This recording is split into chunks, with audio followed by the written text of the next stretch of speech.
سلام رفقا، یه بمب خبری دیگه توی اروپا ترکید. ویکتور اوسیمون، مهاجم ناپولی، با قراردادی تاریخی به جمشیرهای استانبول اضافه شد. این بازیکن که فصل پیش به صورت قرضی توی گالا توپ میزد، حالا با قراردادی دائمی و 4 ساله به مبلغ 75 میلیون یورو گرانترین خرید تاریخ فوتبال ترکیه شد. این قرارداد شامل پرداخت 40 میلیون یورو الان و 35 میلیون یورو در سال بعده. ضمن این که ناپولی 10% از فروش بعدی بازیکن سهم داره. اما فقط مبلغ انتقال نیست که غوغا کرده. حقوق سالانه اوسیمون تو گالاتاسرای 15 میلیون یورو خالصه با پاداش تبلیغاتی و وفاداری. این عدد به 25 میلیون در سال هم میرسه. فصل قبل اوسیمون با 37 گل و 8 پاس گل تو 41 بازی هم آقای گل شد، هم تیمو به قهرمانی لیگ رسوند.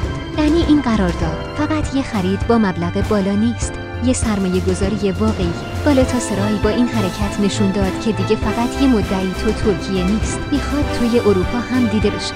تو نظرت درباره این انتقال چیه؟ اوسیمون ارزششو داشت یا پول حروم شد؟ کامنت بذار و لایک هم یادت نره. ما رو هم دنبال کن تا همیشه از اخبار بروز فوتبال مطلع باشی.